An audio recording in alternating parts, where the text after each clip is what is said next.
Have mercy on us.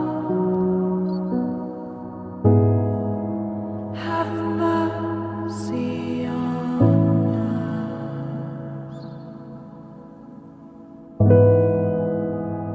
Lamb of God.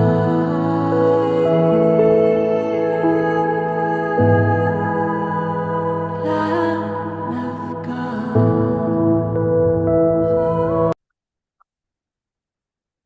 Shalom saudara-saudari yang terkasih dalam Kristus.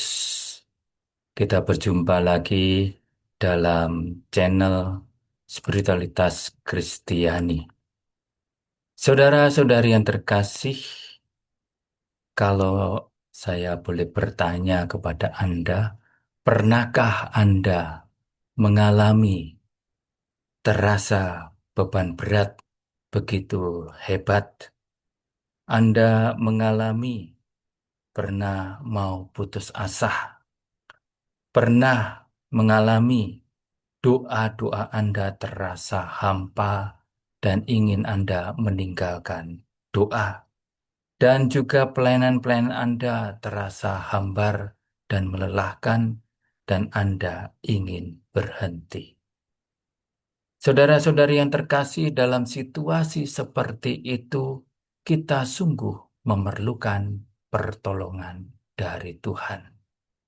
Kita membutuhkan kekuatan sendiri dari Tuhan.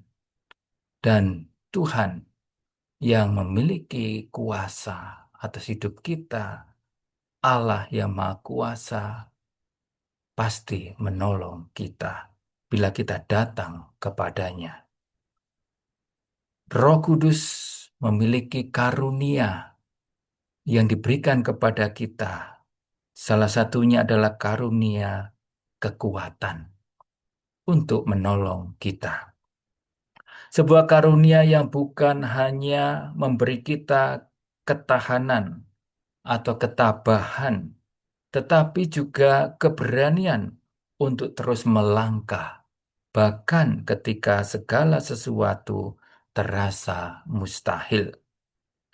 Dalam kesempatan ini kita tidak hanya belajar tentang daya tahan, tetapi tentang kuasa ilahi yang mampu mengubah kelemahan-kelemahan kita menjadi kekuatan.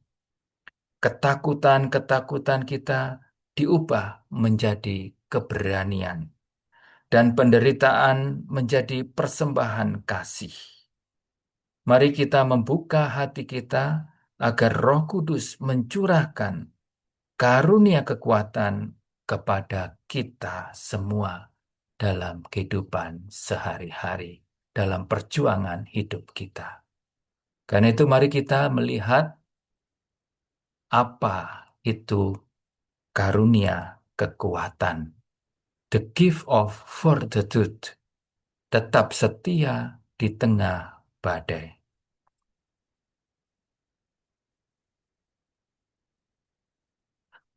Apa itu karunia kekuatan? Karunia Roh Kudus, kekuatan atau keperkasaan ini menyempurnakan kebajikan moral, kekuatan atau keperkasaan, virtue of fortitude, dengan memberi dorongan dan energi ilahi kepada kehendak kita, sehingga seseorang mampu melakukan hal-hal besar dengan sukacita dan tanpa takut, meskipun ada banyak rintangan, dan juga menghadapi penderitaan dan tantangan dalam hidup ini dengan penuh iman. Inilah karunia ketaatan itu diberikan kepada kita yang percaya, yang terbuka pada karunia Roh Kudus. Ciri utama karunia ini Berbeda dengan kebajikan moral kekuatan yang diperoleh lewat usaha pribadi, yang tumbuh lewat kebiasaan dan latihan hidup, yaitu segala latihan-latihan rohani. Karunia Roh Kudus ini, yaitu karunia kekuatan ini, datang langsung dari Roh Kudus, dicurahkan oleh Roh Kudus, yang memberi keberanian sejati, keyakinan, dan sukacita. Contohnya kalau kita lihat dalam kitab suci, yaitu Santo Stefanus, yang mati dirajam, dilempari batu. Dan dia dengan karunia Roh Kudus, di mana Roh Kudus memenuhi hidupnya, dia dapat dengan kekuatan yang besar menahan segala penderitaan, dirajam oleh karena kekuatan Roh Kudus. Dan dia kemudian menjadi martir, mati karena imannya akan Kristus. Inilah karya karunia kekuatan dalam diri Santo Stefanus. Jadi kekuatan dari Roh Kudus ini membuat kita mampu menghadapi penderitaan, godaan, dan tantangan hidup dengan keberanian dan juga disertai sukacita. Bukan sekedar kuat secara fisik, tetapi kuat dalam iman, harapan, dan kasih. Kita lihat sebagai contoh, yaitu seorang ibu rumah tangga yang tetap sabar, setia, penuh kasih, dan sukacita mengasuh anak-anaknya yang masih kecil. Ditambah lagi merawat suaminya yang masih atau sedang sakit. Tapi dia melakukannya dengan kasih dan sukacita. Ini adalah karunia kekuatan dicurahkan kepadanya. Kemudian seorang siswa yang menolak untuk mencontek ketika ujian, meski semua temannya melakukannya. Dan ini bukan suatu rahasia lagi bahwa banyak murid atau siswa ketika ujian itu mencontek. Tetapi seorang anak yang memiliki karunia Roh Kudus, karunia kekuatan ini, dia akan jujur, dia akan tetap tidak mencontek karena dia ingin menyenangkan hati Tuhan. Nah, ini karya Roh Kudus, karunia kekuatan. Ada dua dimensi karunia kekuatan ini. Yang pertama adalah bertindak dengan berani, walaupun terasa sulit. Misalnya, menghadapi bahaya yang mengancam, tetap rendah hati di tengah pujian.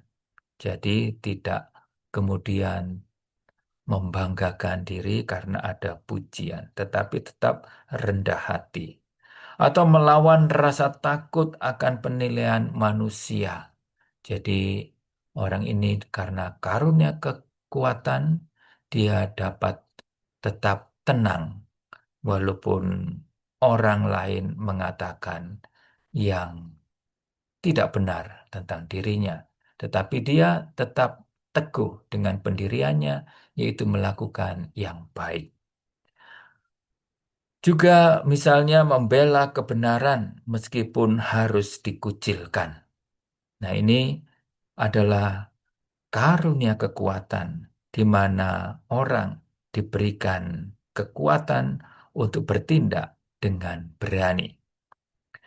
Yang kedua adalah bertahan dalam penderitaan, baik penderitaan fisik maupun batin yang dialami. Misalnya, orang mengalami sakit yang lama. Nah, ini juga memerlukan karunia kekuatan. Atau juga orang menerima kegagalan dengan iman dan tanpa mengeluh.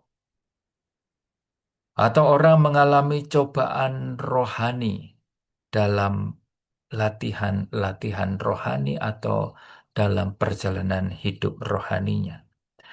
Tetapi dia tetap setia kepada Tuhan. Atau juga orang yang tetap setia seumur hidup terhadap panggilan dan tugasnya. Setia sebagai misalnya religius, setia sebagai suami, setia sebagai istri, atau juga panggilan hidup yang lain. Dan dalam karunia kekuatan ini, kemartiran adalah puncak dari karunia ini. Namun menghabiskan waktu, menghabiskan hidup demi sesama juga merupakan bentuk martir diam-diam. Jadi ketika orang memiliki sikap yang tetap mengasihi sesamanya yang tidak menyenangkan, itu berarti dia memiliki kemartiran yang diam-diam. Misalnya lagi seorang perawat yang tetap melayani pasiennya dengan kasih dan tersenyum ramah, walaupun dia juga mengalami kelelahan. Nah, ini juga karunia kekuatan bekerja dalam dirinya. Karena apa? Dia tetap melayani dengan kasih.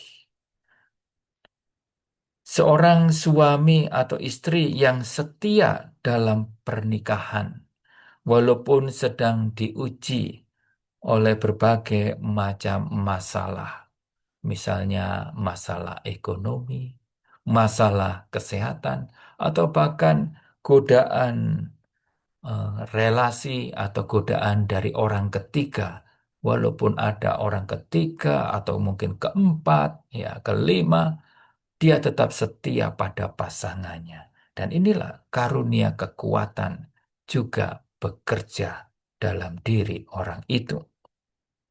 Karunia kekuatan memberi kita hati seperti Yesus di Taman Getsemani, yaitu tidak lari dari salib, tetapi taat hingga akhir, walaupun disalibkan. Tetapi percaya bahwa ada kebangkitan dan ada kemuliaan. Lalu mengapa karunia ini sungguh penting dalam kehidupan kita sebagai orang Kristiani? Tanpa karunia kekuatan ini, iman kita mudah goyah saat menghadapi masalah.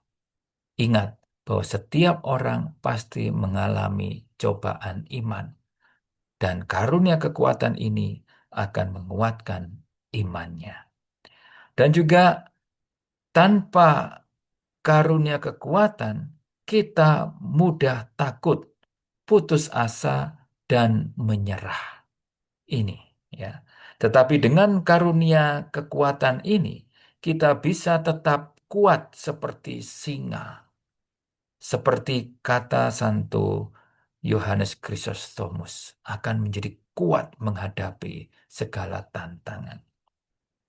Kita bisa tetap bersaksi dan melayani Tuhan, bahkan saat tidak nyaman atau menderita, atau harus berkorban. Ini adalah karya dari karunia kekuatan. Lalu bagaimana cara menumbuhkan karunia kekuatan ini? Yang pertama, mengakui kelemahan kita di hadapan Tuhan. Kekuatan sejati datang saat kita sadar bahwa kita lemah dan hanya Tuhan yang bisa menguatkan kita. Yang kedua, yaitu menerima komuni kudus dengan iman, di mana kita merayakan Ekaristi. Maka sangat baik kalau merayakan Ekaristi tidak hanya pada hari Minggu, tetapi pada hari biasa. Itu juga sangat baik bila memungkinkan. Karena di dalam Ekaristi itu kita bersatu dengan Kristus yang memberikan kekuatan ilahi kepada kita dalam menjalani hidup ini. Dan Santo Yohanes Chrysostomus mengatakan, mereka yang pulang dari meja suci membawa kekuatan seperti singa. Meja suci ini artinya altar suci atau kurban Ekaristi. Nah, ini akan menerima kekuatan seperti singa. Kemudian yang ketiga, melatih ketekunan dan pengendalian diri dalam hal-hal kecil setiap hari. Jadi dalam kehidupan sehari-hari sebelum kita menerima cobaan-cobaan dalam kehidupan kita, ya, tidak harus cobaan besar, tetapi dalam kehidupan sehari-hari selalu ada tantangan. Nah, disitulah kita juga belajar melatih diri dalam ketekunan dan pengendalian diri dalam hal-hal yang kecil-kecil. Misalnya menahan diri untuk tidak membalas saat disakiti, yaitu menahan amarah. Dan tetap sabar dalam kemacetan lalu lintas atau antrian yang panjang kalau kita mungkin membeli sesuatu dan antri atau juga memang mau masuk ke tempat-tempat yang kita tuju dan harus antri. Nah, disinilah perlu kesabaran. Kita perlu berlatih. Kemudian tetap tenang saat menghadapi orang yang menyebalkan atau bahkan yang mengganggu kita. Juga dalam hidup kita, dalam kehidupan sehari-hari, tentunya perlu disiplin harian. Misalnya sebagai religius, ya disiplin hariannya apa? Doa, bekerja, atau melakukan tugas-tugas, atau sebagai suami, sebagai istri, sebagai anak, sebagai siswa, apa disiplin harian yang harus kita lakukan? Nah, inilah setia dalam kehidupan sehari-hari. Kemudian misalnya menahan diri untuk tidak bicara saat ingin berbicara. Misalnya juga dalam menunggu perayaan Ekaristi, ya, ingin berbicara di sebelah kanan, sebelah kiri. Nah, kita menahan diri. Bersikap baik kepada orang yang cuek dengan kita, bahkan tidak peduli kepada kita. Nah, di sini kita tetap mau menyapa, mau berbuat baik kepada dia. Sabar menghadapi kritik. Orang seringkali juga tidak tahan dengan kritik. Maka di sini kita perlu belajar juga sabar menghadapi kritik. Kemudian mengendalikan dorongan dan keinginan pribadi yang tidak teratur. Ya, ada dorongan-dorongan yang seringkali lahir dari egoisme kita. Nah, kita perlu mengendalikan diri.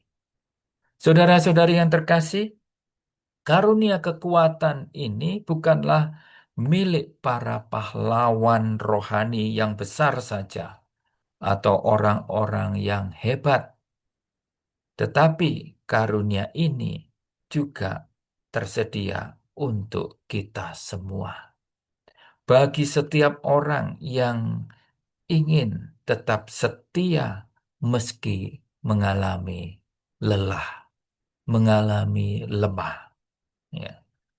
Misalnya bagi ibu yang mengasuh anak yang memerlukan kesabaran.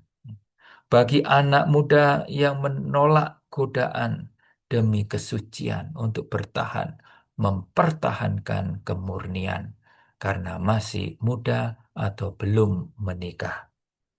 Atau bagi setiap pribadi yang walaupun terluka hatinya oleh perlakuan tidak baik dari orang lain, tetapi tetap mau melayani.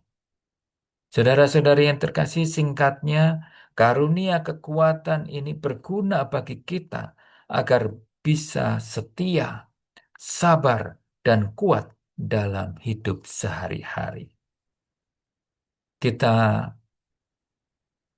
ingat dari kutipan Alkitab yang dapat menguatkan kita untuk mohon supaya karunia kekuatan itu sungguh-sungguh diberikan kepada kita. Misalnya dalam 2 Timotius 1 ayat 7. Karena Allah memberikan kepada kita bukan roh ketakutan, melainkan roh yang membangkitkan kekuatan, kasih, dan ketertiban. Kemudian dalam Matius 5 ayat 11. Berbahagialah kamu jika karena aku kamu dicela dan dianiaya dan kepadamu difitnahkan segala yang jahat. Dikatakan berbahagialah kamu karena disitulah karunia kekuatan akan menyertai orang-orang yang setia dan percaya pada Yesus. Kemudian dalam Kisah Para Rasul bab 1 ayat 8. Kamu akan menerima kuasa kalau Roh Kudus turun ke atas kamu, dan kamu akan menjadi saksiku. Inilah karunia kekuatan, karunia dari Roh Kudus menjadikan kita saksi Kristus yang setia, yang berani, dan bahkan penuh kuasa. Saudara-saudari yang terkasih, mari kita berdoa supaya Roh Kudus memberikan karunia kekuatan ini. Ya Allah, Roh Kudus, curahkanlah kepada kami karunia kekuatan. Berilah kami keberanian untuk hidup setia kepada Kristus dalam setiap keadaan. Kuatkan kami saat kami lemah, dan jadikanlah kami saksi kasih dan kebenaran-Mu di tengah dunia ini. Demi Kristus Tuhan dan pengantara kami. Amin. Terima kasih saudara-saudari yang terkasih. Tuhan Yesus memberkati Anda semua.